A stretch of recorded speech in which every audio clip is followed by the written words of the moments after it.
apa namanya, kalau misalnya ditanya untuk siapa pembeli ya, sekarang tuh kita nggak melihat di public figure-nya justru Mbak. Pembeli kami itu tidak ada sosialite, tidak ada selebriti, tidak ada kumpulan atau mungkin seseorang yang mungkin dianggap lebih ke menengah ke atas.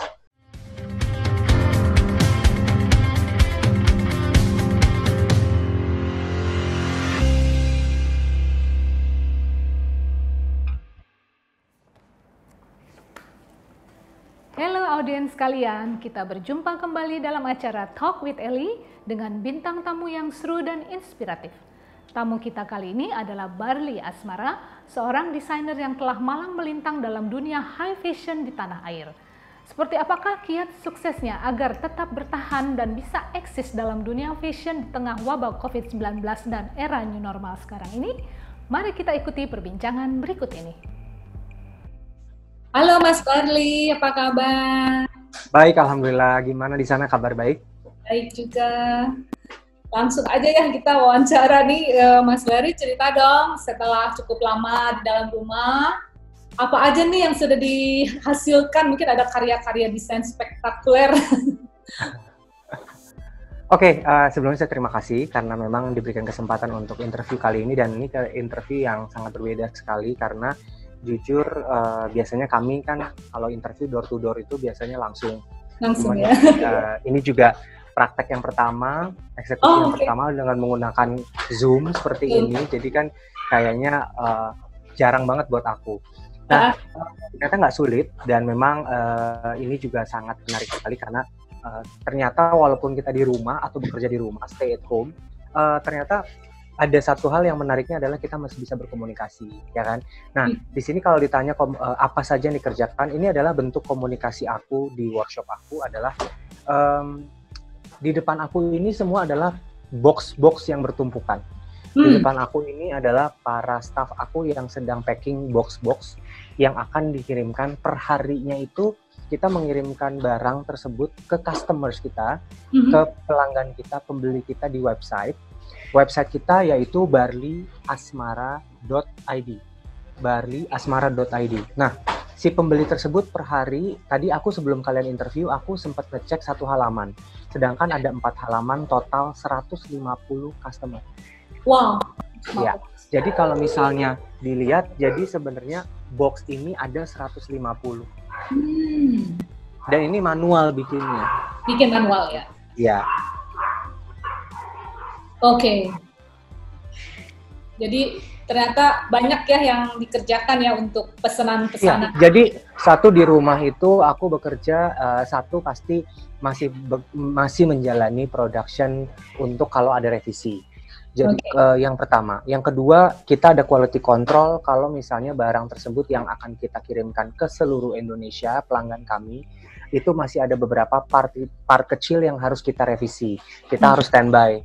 Dan terus terang kami sangat mematuhi untuk disiplin kerja kami mematuhi untuk tidak keluar rumah, justru pegawai kami pun tidak keluar kantor. Jadi staff kami masih ada karena jujur kami sempat punya himbauan tapi mereka tidak mau menggunakan peraturan tersebut kalau mereka hanya peraturannya di rumah. Tapi kalau peraturannya di tempat Barli, mereka merasa 9-10 jam bekerja, itu mereka merasa aman.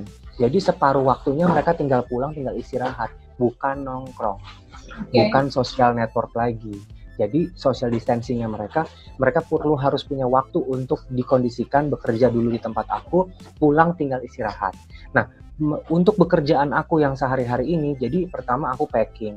Yang kedua, bantu packing, list controlling untuk customer yang beli itu ada berapa ratus orang, terus bajunya direvisi, bajunya di QC, layak untuk dikirim atau tidak. Kalau nggak layak dikirim, aku harus telepon satu persatu ke customer, aku akan menyampaikan bahwa delay, menyampaikan ada hal yang tidak diinginkan, itu aku harus telepon sendiri sebagai servisnya aku.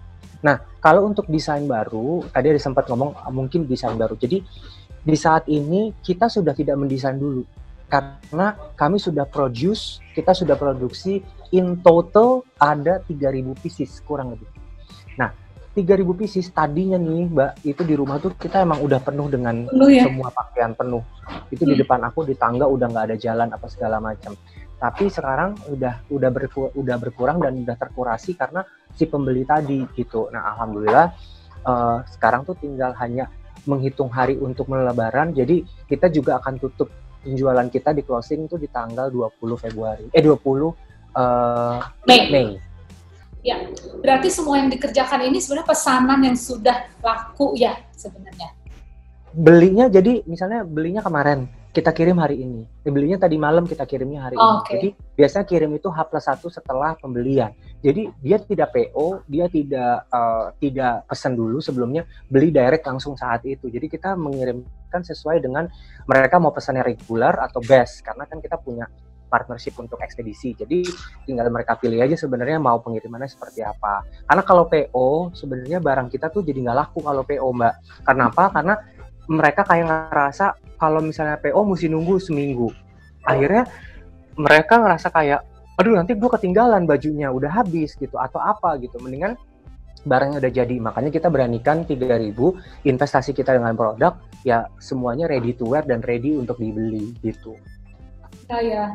Syukurlah ya, ternyata untuk desainer industries ini masih bisa berjalan, bisa dibilang begitu ya untuk Mas Barli ya.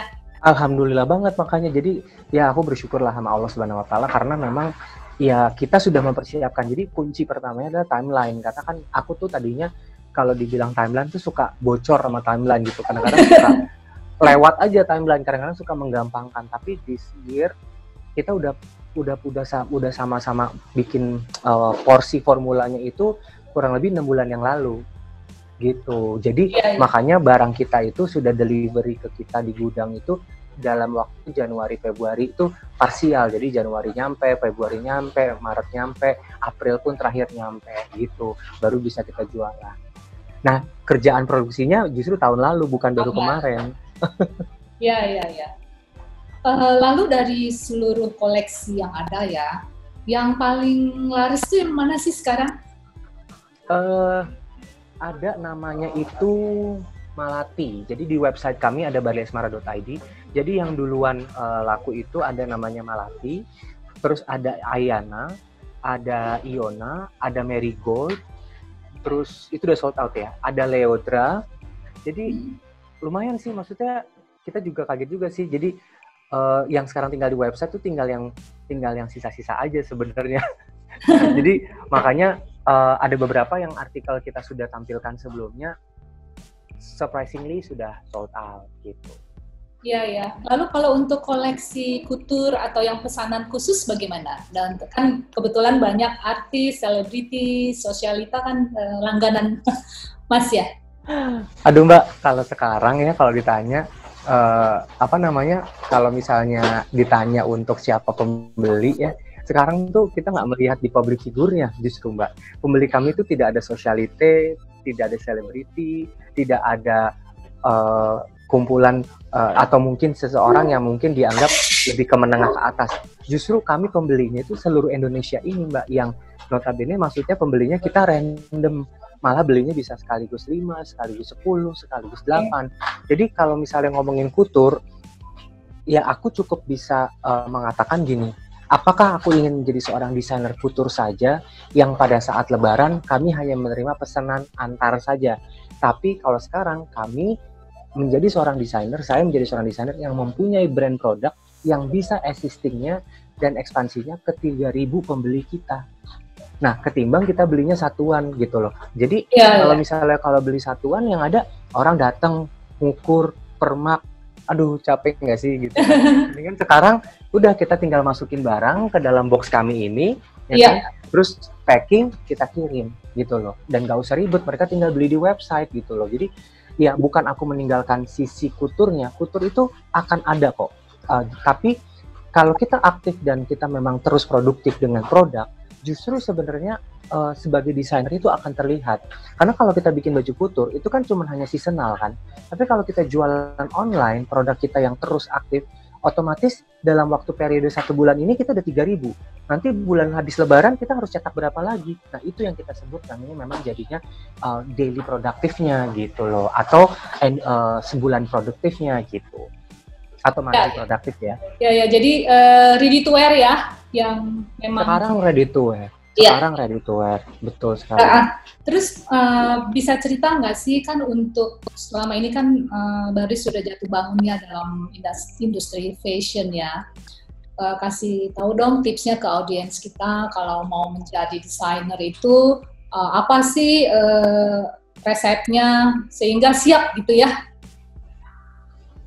Oke, jadi satu hal ya, aku banyak sekali belajar pada saat ini kan punya momen di saat orang ingin tampil cantik, tampil bersahaja, tampil dinamis, tampil seragam. Jadi saya di sini melihat sasaran saya itu mau kemana. Jadi sebagai desainer itu saya melihat apakah saya orangnya yang beli harus scoop kecil apa scoop banyak. Kalau scoop banyak, di Instagram kami itu semuanya itu isinya orang-orang yang nge-tag kami gitu. Thank you badesmara.id, thank you badesmara.id. Nah, itu yang kami sedang jajaki, kami sedang targetkan untuk the next levelnya. Bahwa dari 3.000 kami bisa amin insya Allah bisa tambah ekspansinya jadi mungkin 6.000 atau mungkin kita nggak tahu berapa. Tapi kalau misalnya untuk saya menjadikan diri saya sebagai desainer yang sebelumnya, yes, itu panggung saya sebagai couture masih ada dan itu hanya sebuah untuk presentasi, untuk meningkatkan image-nya sebagai promosi, media promosi. Tapi nggak disangka dengan adanya Ready to Wear ini, kami punya spot panggung juga untuk bisa presentasi di foto campaign, di trunk show, atau di fashion show. Nggak kalah dengan baju couture.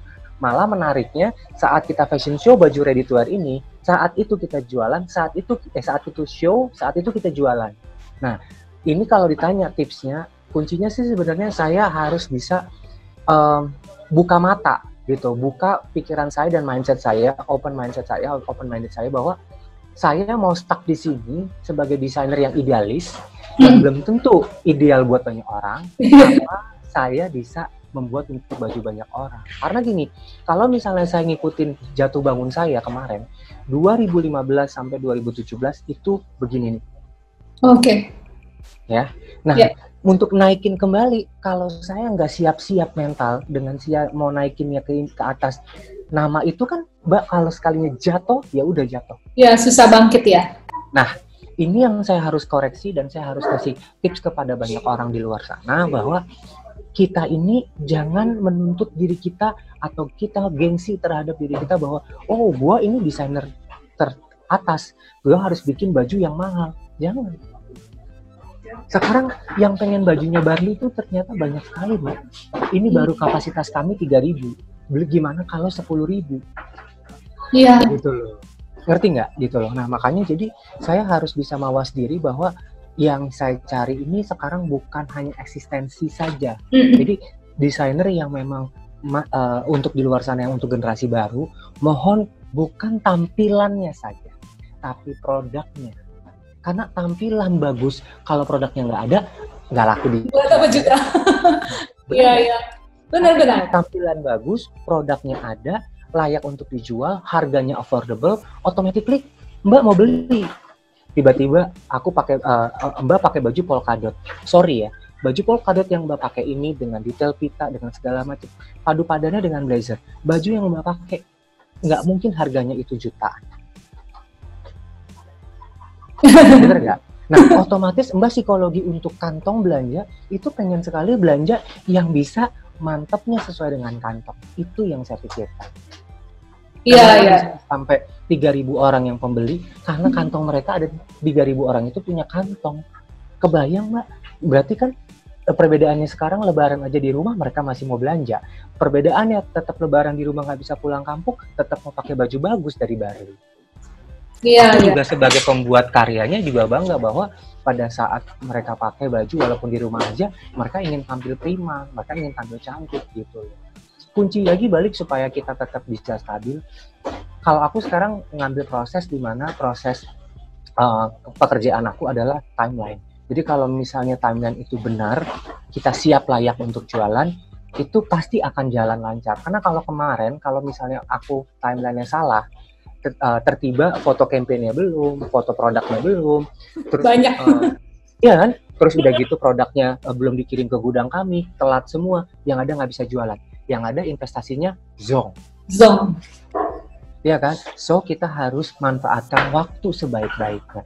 Dan aku bersyukur dengan adanya pandemik ini juga, aku bisa lebih fokus di rumah untuk kontrol semuanya. Iya. Gitu. Benar. Jadi semua orang juga bisa menikmati, bisnisnya tetap jalan, pemberdayaan karyawan juga tetap jalan, banyak memberdayakan orang untuk bisa bekerja ya.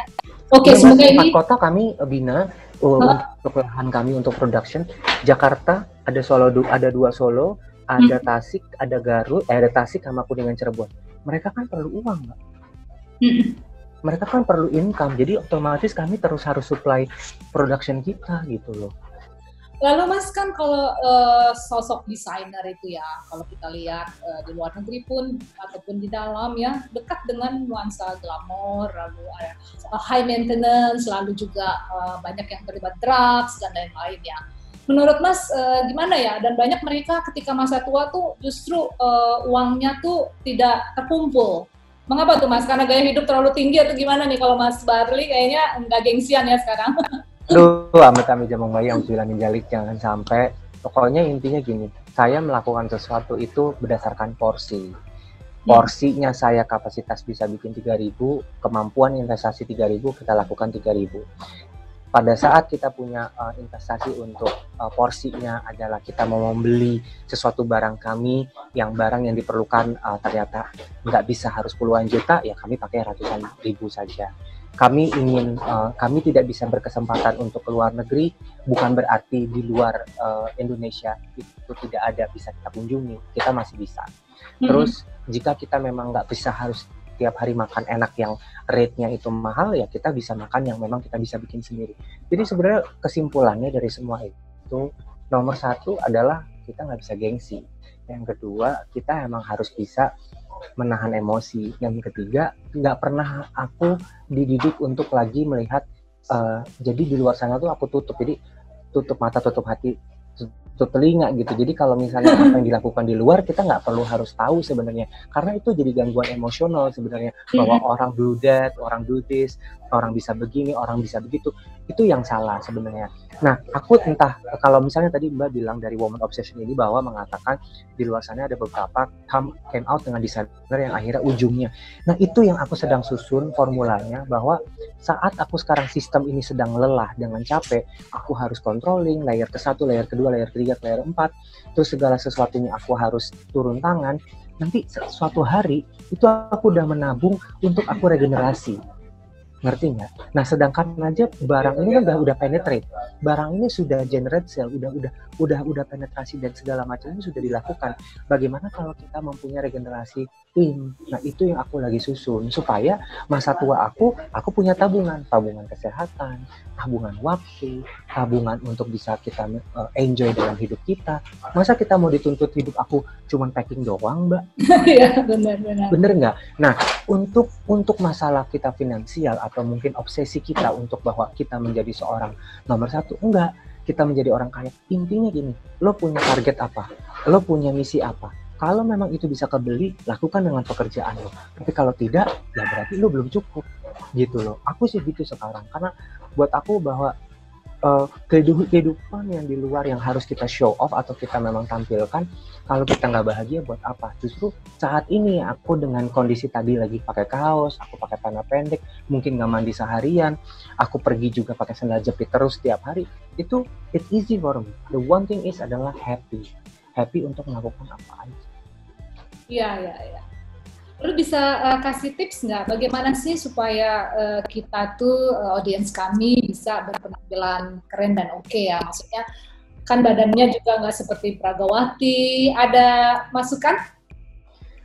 Pertama, sesuaikan karakter tubuhnya. Memang jadi baju tersebut itu harus kita sesuaikan karakter kita. Jadi misalnya karakter tubuh kita itu memang dia bagian pinggul besar. Otomatis kita harus sesuaikan bajunya tersebut itu jangan sampai memberikan kesan ketat di bagian pinggul.